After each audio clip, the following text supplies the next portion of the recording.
My brother said, I can't heal if you're happy, so my parents banned me from gaming. Then I caught him taking cash from kids playing my PS5. My foster brother believed that I was humiliating him for his difficult background by playing video games, and our parents agreed. Travis spent the first 12 years of his life in one of the city's deadliest crack houses. Despite this, he said that it did not cause him any trauma or PTSD. He was proud of his ability to remain unaffected until one year, when he discovered that my Christmas present was worth $15 more than his own. Suddenly, he was a devastated victim suffering from profound PTSD. And witnessing younger children get good things triggered his buried memories. When my 9-year-old cousin received LED lights for her birthday, he destroyed the controller since he grew up without light. He also urged my aunt to cease buying Christmas presents for her children, and then insisted that our parents pay him with monthly surprise gifts. And when I bought a PS5 with my own money, he said it was emotional violence. I first informed him that he too could play. Even offered to purchase him a bespoke controller. But he declined. My parents only allowed me to play while he wasn't in the living room, per his request. I even tried headphones, but they weren't enough. Travis didn't feel secure strolling around the home while his suppressed trauma was pushed in his face. Within a week, I had relocated the PS5 to my bedroom, where the display was running at 25 frames per second. That pleased Travis for 3 days. I arrived home from school to find Mom clutching him on the bathroom floor. He was shivering, and tears streamed down his face. When he noticed me, he began to back away, like a mouse sighting a cat. After 15 minutes of sobbing, he told me how he saw the PS5 menu while strolling past my room. All those other kids, he cried. They had bedrooms and games. I had nothing. Mom chose a side. She stared at me as if I were the one who had reared him in the crack house.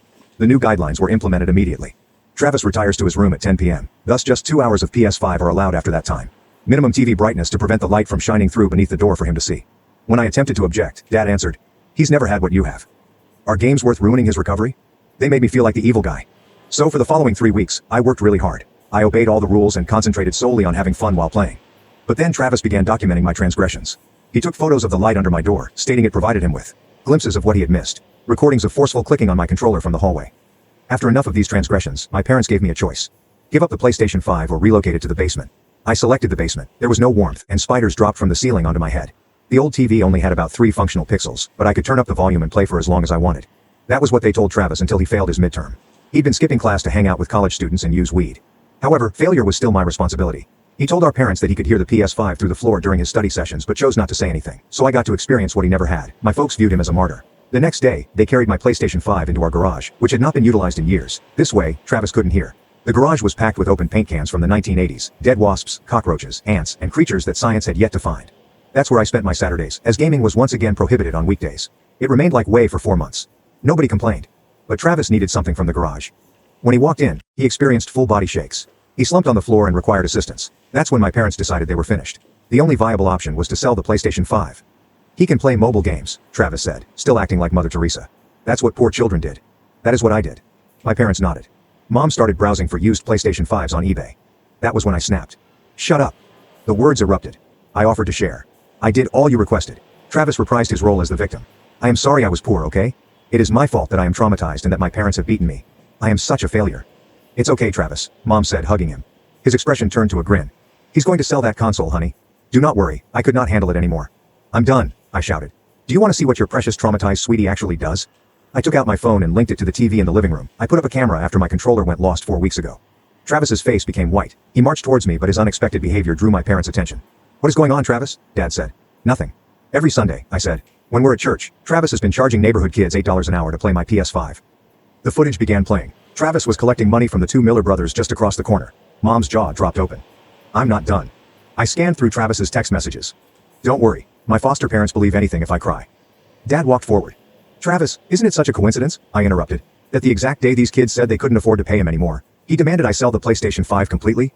The room became quiet. Travis was about to weep. This time there were real tears. My folks were staring. The hush lasted as long as if the entire world had been paused. Travis's face kept changing emotions, as if he were scrolling between filters, looking for the one that would save him. First came bewilderment, then hurt, and finally that injured puppy face that typically worked with Mom. The TV screen behind us still displayed his text messages, including the one about my foster parents believing anything if he wept. Mom's gaze shifted between the screen and Travis, her mouth still wide as if she was unable to grasp what she was witnessing. Dad stood there with his arms crossed, the vein in his forehead beginning to show, like it did when he was very angry. Finally, Dad cleared his throat and pointed to the TV. Travis, explain the money. His voice was soft yet strong, as if he was attempting to conceal something greater. Travis instantly stood up and put on a concerned expression. I was creating a safe space for those kids whose parents couldn't afford gaming systems, he explained, looking directly at Mom. You know how hard it is for poor families. Mom's shoulders sank slightly, and I could tell she was already buying it. So you were aiding them? She inquired, her voice gentle again. Travis nodded swiftly. They needed somewhere to play where they wouldn't feel judged. While they argued about Travis's alleged charitable activities, I stepped over to the TV stand and disconnected my PS5. The power cord sprang out with a nice snap. Travis's gaze followed my movement, but when he began to speak, Dad raised his hand. We need to pause everything and have a proper family discussion. I slipped the console under my arm and took out my phone, resetting all of my PlayStation passwords right in front of them. Travis made a step toward me, but Dad stopped him. Give him space, Travis. Mom stared at all of us and said in her teacher voice that no one would be playing games until we resolved this as a family. The injustice of it seared in my breast, but I knew protesting would only make matters worse. I nodded and went up the stairs with my PS5. This isn't over, Travis shouted after me. In my room, I quickly opened my laptop and began downloading everything. The video files were initially saved to Google Drive, then Dropbox, and finally OneDrive. My hands trembled slightly as I created folder after folder labeled with dates and descriptions. Travis's text screenshots now have their own folder. The footage of him collecting money received another. I even forwarded copies to Dad's email with the subject evidence, do not delete. An hour later, Travis knocked on my door with the false soft knock he used while Mom was listening. Can we talk? He inquired through the door. I opened it but did not let him in. He was wearing his sorrowful expression again. I was actually monitoring those kids to make sure they played age-appropriate games. His voice sounded calm, as if he had practiced it. I was planning to tell Mom and Dad about the money and donate it all to charity for underprivileged youth. I just gazed at him, and he shuffled uneasily. You don't believe me, he stated. I continued gazing. Fine, be that way, he said before walking away.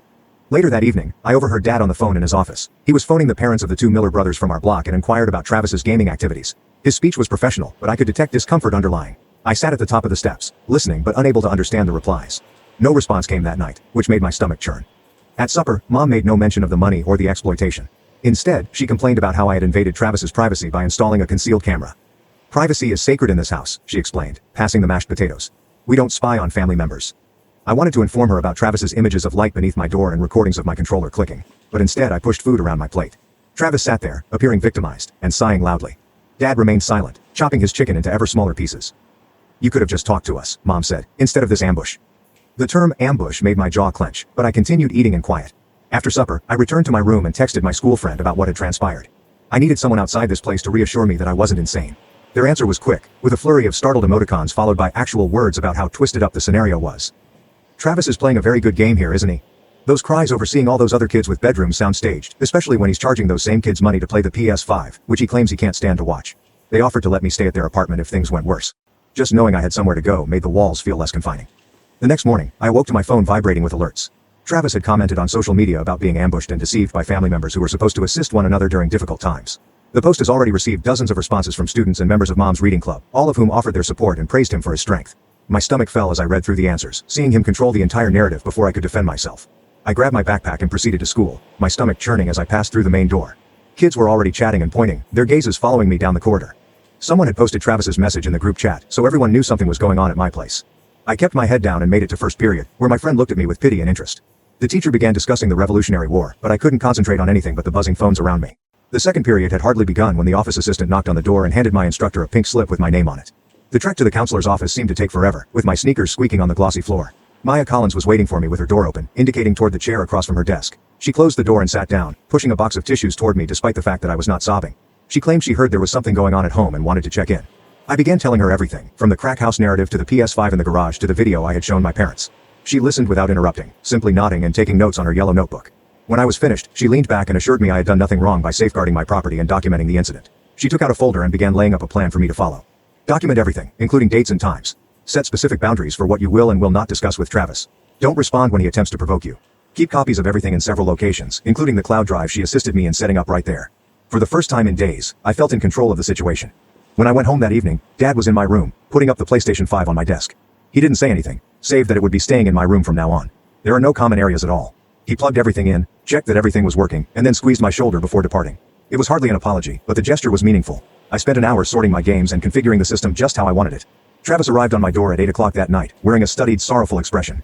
He apologized for any misunderstanding and hoped we could share the game system like brothers should. I told him no thank you and began closing the door. He quickly raised his voice so that our parents could hear him say he attempted to make amends, but I refused to forgive him. Mom called to find out what was going on, and Travis said he had apologized, but I wouldn't take it. Travis gave me the quiet treatment for 3 days, which was really pleasant. Then, Saturday morning, someone knocked on our front door while I was having breakfast. Mom responded, and I heard Patricia Owen's voice inquiring about the money her boys had given Travis for 8 hours' work. Mom's face became absolutely white when she realized the neighbors were aware of the entire situation. Dad seemed glad to have someone else validate what I had been saying. Patricia was there with her arms crossed, stating her boys had paid a total of $60 and she wanted it back. I remained in the hallway, listening as Mom tried to explain. It was all a misunderstanding. Dad withdrew into his office and returned with his laptop, which displayed our home security system. He began reviewing the tape from all of the Sundays we'd attended to church, his expression becoming more serious with each video. There was obvious proof of children arriving and departing from our garage, with timestamps that matched exactly when we were at service. He turned the laptop toward Mom, showing her the kids who had entered our garage while we were gone. Mom kept looking for an answer, but she couldn't dispute with the video proof. That evening, we all gathered around the dining room table for a family meeting. Dad said Travis needed to repay the money, and we needed to set new limitations for the gaming system. Mom quickly shifted the conversation to whether I had violated Travis's privacy by filming him without permission. She went on to discuss the ethics of monitoring and how I had damaged the family's trust.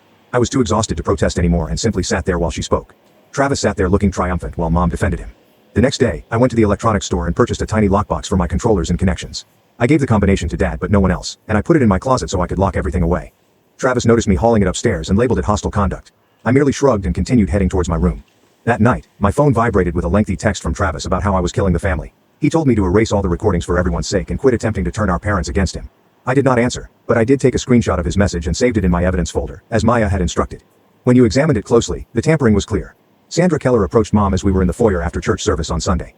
She inquired about all of the children she had observed entering and exiting our garage while walking her dog the previous week. Mom's cheeks flushed as she realized the entire church may know about this. I felt horrible watching her ashamed, but also furious that public humiliation was more important to her than Travis's real actions. The next week, Elise Parker came up for Travis's routine social services check-in. She carried a big folder with Travis's name on it and a clipboard full of forms. Dad cleared his throat when she asked if there were any problems to address.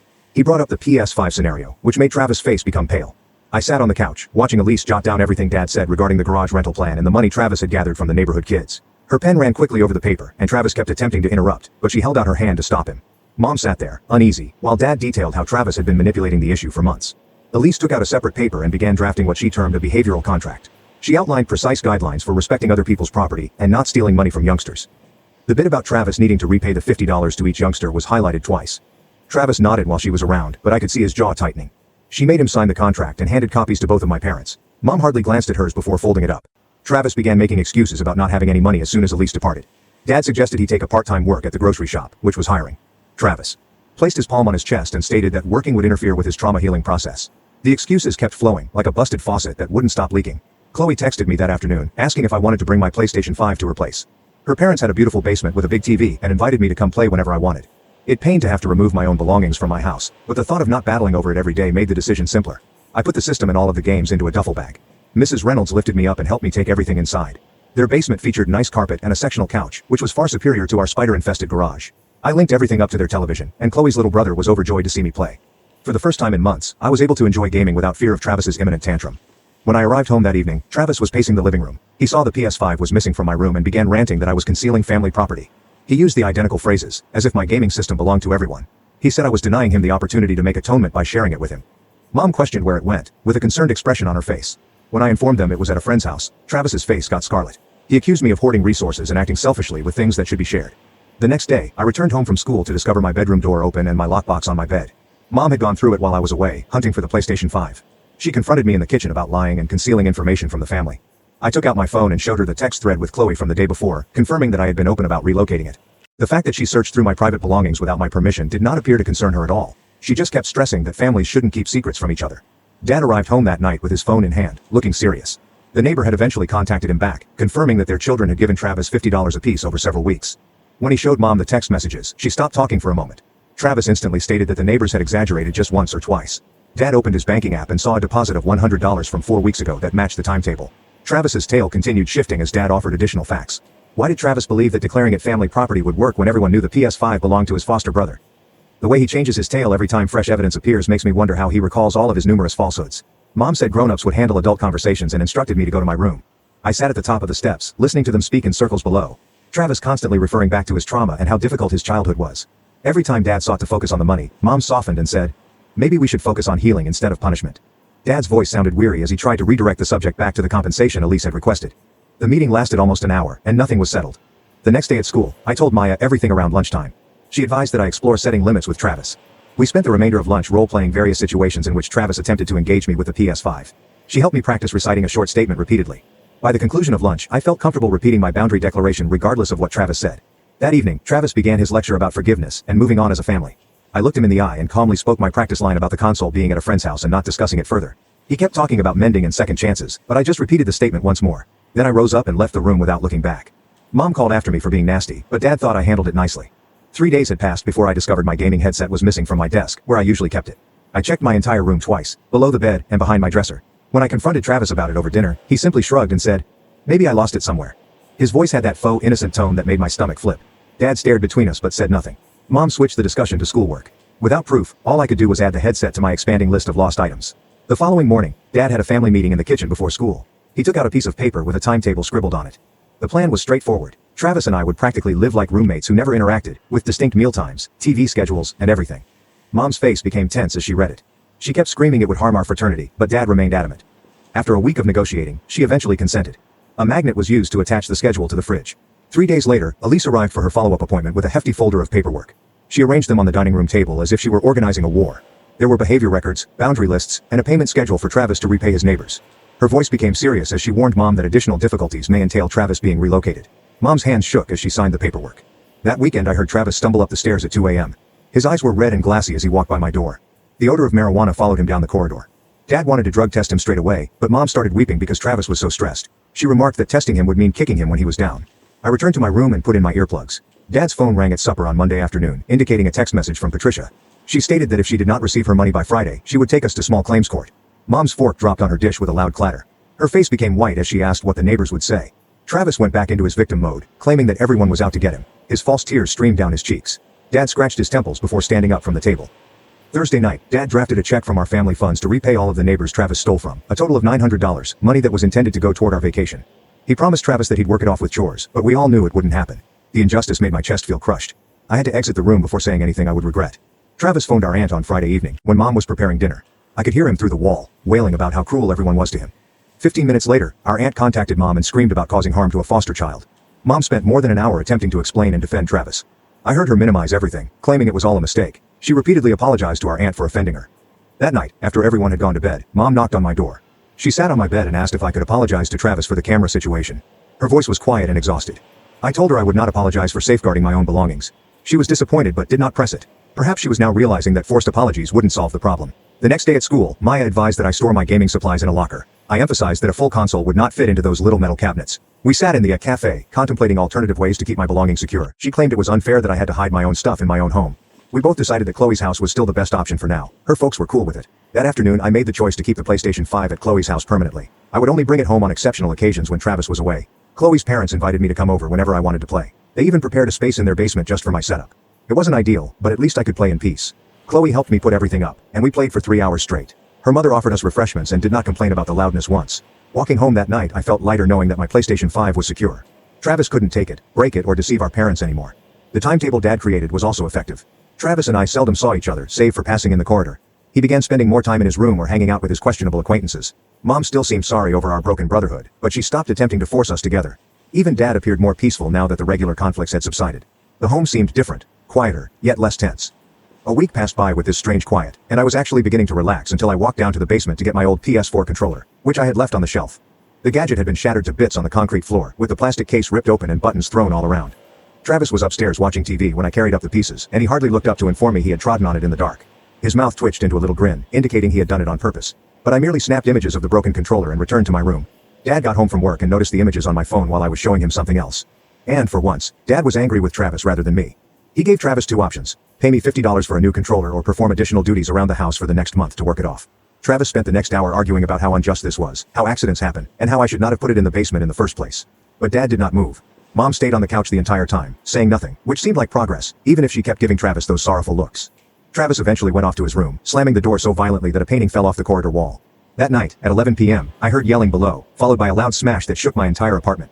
I sneaked to the top of the stairs and noticed a fist-sized hole in the hallway wall, with drywall dust all over the floor. Travis was sitting on the ground, with Mom holding him and caressing his back while he pretended to cry about how no one understood him and how the tasks were triggering his trauma. Dad stood there looking forlorn, and I could see he had given up on getting Travis do anything. The next morning, Dad got up early to fill the hole with spackle, but Travis slept in until noon.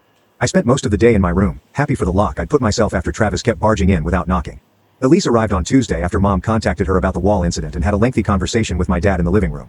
While Travis sulked in the kitchen, she determined he required anger management sessions 3 times a week, beginning right away, and he threw another rage about how treatment was making him worse, not better. The first appointment was on Wednesday, and he came back telling everyone that the therapist was an idiot who didn't comprehend true trauma. By the second appointment on Friday, the therapist had phoned my parents, concerned about Travis's reluctance to therapy, but they agreed to keep trying. Sunday we went to church as usual, and Sandra approached Dad afterward to tell him she had seen Travis using pot outside the grocery store on Thursday afternoon with 3 high school guys who were known troublemakers. When she informed him, Dad's face went utterly motionless, and I could see him finally realizing the Travis problem was much more than simply the PS5 predicament. On the way home, no one spoke, and Travis continued asking what Sandra wanted, but Dad refused to say. My parents sat us both together on Monday morning to go over new home rules, but they only applied to Travis. No phones after 10 p.m., no going out without informing them where you were going, no inviting people over without permission, and Mom would search his room every day for contraband.